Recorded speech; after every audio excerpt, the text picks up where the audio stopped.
आज हम बात करने जा रहे हैं छत्तीसगढ़ राज्य की। आज हम आपको बताएंगे छत्तीसगढ़ राज्य की शुरुआत से अब तक की पूरी बातें। छत्तीसगढ़ एक प्राचीन नाम नहीं है।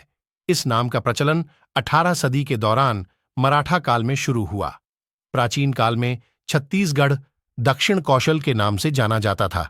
सभी ऐतिहासिक शिलालेख, साहित्यिक और विदेशी यात्रियों के लेखों में इस क्षेत्र को दक्षिण कौशल कहा गया है। आधिकारिक दस्तावेज में छत्तीसगढ़ का प्रथम प्रयोग 1775 में हुआ था। छत्तीसगढ़ शब्द की व्युत्पत्ति को लेकर इतिहासकारों में कोई एक मत नहीं है। कुछ इतिहासकारों का मानना है कि कलचुरी काल में छत्तीसगढ़ आधिकारिक रूप से छत्तीसगढ़ों में बटा था। यह गढ़ एक आधिकारिक इकाई थी, ना कि किले या दुर्ग। इन्हीं छत्तीसगढ़ों के आधार पर छत्तीसगढ़ नाम की व्युत्पत्ति हुई। छत्तीसगढ़ भारत का एक राज्य है। इसका गठन 1 नवंबर 2000 को हुआ था और यह भारत का 26वां राज्य है। पहले यह मध्य प्रदेश के अंतर्गत था। कहते हैं कि किसी समय इस क्षेत्र में 36 गढ़ थे, इसीलिए इसका नाम छत्तीसगढ़ पड़ा। किंतु गढ़ों की संख्या में वृद्धि हो जाने पर भी नाम में कोई परिवर्तन नहीं हुआ। छत्तीसगढ़ भारत का ऐसा राज्य है जिसे महतारी मां का दर्जा दिया गया है। भारत में 2 क्षेत्र ऐसे हैं जिनका नाम विशेष कारणों से बदल गया।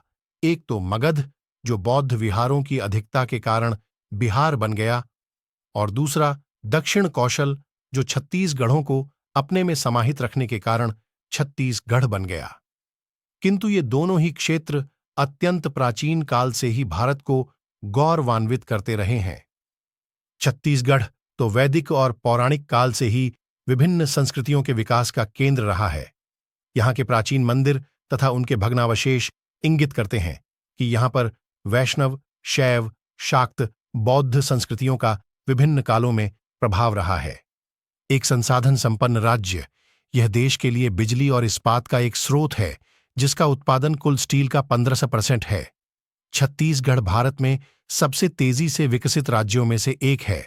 छत्तीसगढ़ प्राचीन काल के दक्षिण कौशल का एक हिस्सा है और इसका इतिहास पौराणिक काल तक पीछे की ओर चला जाता है।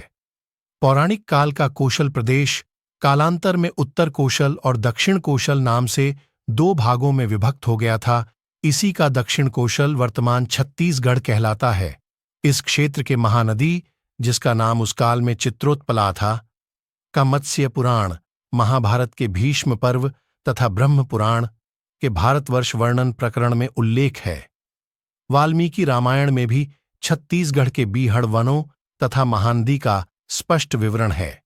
स्थित सिहावा पर्वत के आश्रम में निवास करने वाले श्रृंगी आर्षि ने ही अयोध्या में राजा दशरथ के यहाँ पुत्रयेष्टि यज्ञ करवाया था, जिससे कि तीनों भाइयों सहित भगवान श्री राम का पृथ्वी पर अवतार हुआ। राम के काल में यहाँ के वनों में आर्षि मुनि तपस्वी आश्रम बनाकर निवास करते थे और अपने वनवास की अवधि में राम यहाँ आए थे। इतिहास में इसके प्राचीनतम उल्लेख सन 629 सीई में प्रसिद्ध चीनी यात्री ह्वेनसांग के यात्रा विवरण में मिलते हैं। उनकी यात्रा विवरण में लिखा है कि दक्षिण कौशल की राजधानी सिरपुर थी। बौद्ध धर्म की महायान शाखा के संस्थापक बोधिसत्व नागार्जुन का आश्रम सिरपुर श्रीपुर में ही था। इस समय छत्तीसगढ़ पर सातवाहन वंश की एक शाखा का शासन था। महाकवि कालिदास का जन्म भी छत्तीसगढ़ में हुआ माना जाता है। प्राचीन काल में दक्षिण कौशल के नाम से प्रसिद्ध इस प्रदेश में मौर्यों, सातवाहनों, वकाटकों, गुप्तों, राजर्षितुल्य कुल, शरभपुरीय वंशों, सोमवंशियों, नलवंशियों, कलचुरियों का शासन था। छत्तीसगढ़ में क्षेत्रीय राजवंशों का शासन भी कई जगहों पर मौजूद था। क्षेत्रीय राजवंशों में प्रमुख थे बस्तर के नल और नागवंश, कांकेर के सोमवंशी और कवर्धा के फणिनागवंशी। बिलासपुर जिले के पास स्थित कवर्धा रियासत में चौरा नाम का एक मंदिर है, जिसे लोग मंडवा महल भी कहा जाता है। इस मंदिर में सन 1330 ई का एक शिलालेख है, जिसमें नागवंश के राजाओं की वंशावली दी गई है। नागवंश के राजा रामचंद्र ने यह लेख खुदवाया था। इस वंश के प्रथम राजा अहिराज कहे जाते हैं।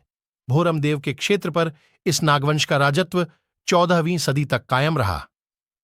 छत्तीसगढ़ के उत्तर में उत्तर प्रदेश और उत्तर पश्चिम में मध्य प्रदेश का शहडोल संभाग, उत्तर पूर्व में उड़ीसा और झारखंड, दक्षिण में तेलंगाना, आंध्र प्रदेश और पश्चिम में महाराष्ट्र राज्य स्थित हैं। यह प्रदेश ऊंची नीची पर्वत श्रेणियों से घिरा हुआ घने जंगलों वाला राज्य है। यहां साल, सागौन, साझा और बीजा और बांस के वृक्षों की अधिकता है। यहां सबसे ज्यादा मिश्रित वन पाया जाता है।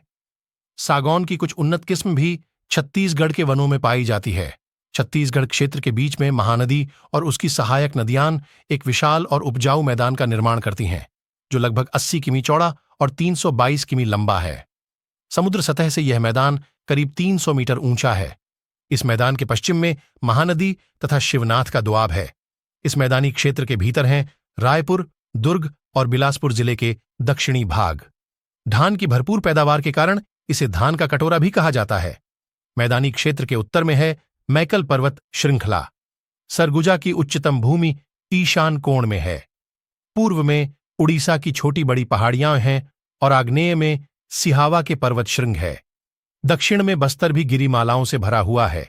छत्तीसगढ़ के 3 प्राकृतिक खंड हैं, उत्तर में सतपुड़ा, मध्य में महानदी और उसकी सहायक नदियों का मैदानी क्षेत्र और दक्षिण में बस्तर का पठार। राज्य की प्रमुख नदियां हैं महानदी, शिवनाथ, खारुन, सोंढूर, अरपा, पैरी तथा इंद्रावती नदी। 2 नवंबर 1861 को मध्य प्रांत का गठन हुआ। इसकी राजधानी नागपुर थी। मध्य प्रांत में छत्तीसगढ़ एक जिला था। 1862 में मध्य प्रांत में 5 संभाग बनाए गए, जिसमें छत्तीसगढ़ एक स्वतंत्र संभाग बना, जिसका मुख्यालय रायपुर था, जिसके साथ ही छत्तीसगढ़ में 3 जिलों रायपुर, बिलासपुर, संबलपुर का निर्माण भी हुआ। सन 1905 में जशपुर, सरगुजा, उदयपुर, चांगबखार एवं कोरिया रियासतों को छत्तीसगढ़ में मिलाया गया तथा संबलपुर को बंगाल प्रांत में मिलाया गया। इसी वर्ष छत्तीसगढ़ का प्रथम मानचित्र बनाया गया। सन 1918 में पंडित सुंदरलाल शर्मा ने छत्तीसगढ़ राज्य का स्पष्ट रेखाचित्र अपनी पांडुलिपि में खींचा, अतः इन्हें छत्तीसगढ़ का प्रथम स्वप्नदृष्टा व संकल्पनाकार कहा जाता है। सन 1924 में रायपुर जिला परिषद ने संकल्प पारित करके पृथक छत्तीसगढ़ राज्य की मांग की। सन 1929 में कांग्रेस के त्रिपुरी अधिवेशन में पंडित सुंदरलाल शर्मा ने पृथक छत्तीसगढ़ की मांग रखी। सन 1940 में ठाकुर प्यारेलाल ने पृथक छत्तीसगढ़ मांग के लिए छत्तीसगढ़ शोषण विरोध मंच का गठन किया, जो कि छत्तीसगढ़ निर्माण हेतु प्रथम संगठन था। सन 1947 स्वतंत्रता प्राप्ति के समय छत्तीसगढ़ मध्य प्रांत और बरार का हिस्सा था। सन 1963 में फजल अली की अध्यक्षता में भाषाई आधार पर राज्य पुनर्गठन आयोग के समक्ष पृथक राज्य की मांग की गई। सन 1975 रायपुर के विधायक ठाकुर रामकृष्ण सिंह ने मध्य प्रांत के विधानसभा में पृथक छत्तीसगढ़ की मांग रखी, जो कि प्रथम विधायी प्रयास था। सन 1956 में डॉ खूबचंद बघेल की अध्यक्षता में छत्तीसगढ़ महासभा का गठन राजनांदगांव जिले में किया गया। इसके महासचिव दशरथ चौबे थे। इसी वर्ष मध्य प्रदेश के गठन के साथ छत्तीसगढ़ को मध्य प्रदेश में शामिल किया गया।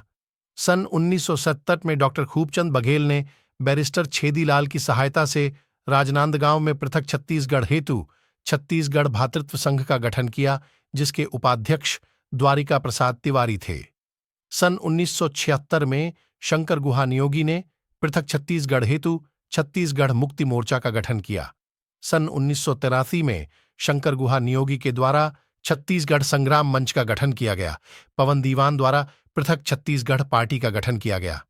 सन 1944 में तत्कालीन साझा विधायक रविंद्र चौबे ने मध्य प्रदेश विधानसभा में छत्तीसगढ़ निर्माण संबंधी अशासकीय संकल्प प्रस्तुत किया गया, जो सर्वसम्मति से पारित हुआ। 1 मई 1968 को मध्य प्रदेश विधानसभा में छत्तीसगढ़ निर्माण के लिए शासकीय संकल्प पारित किया गया।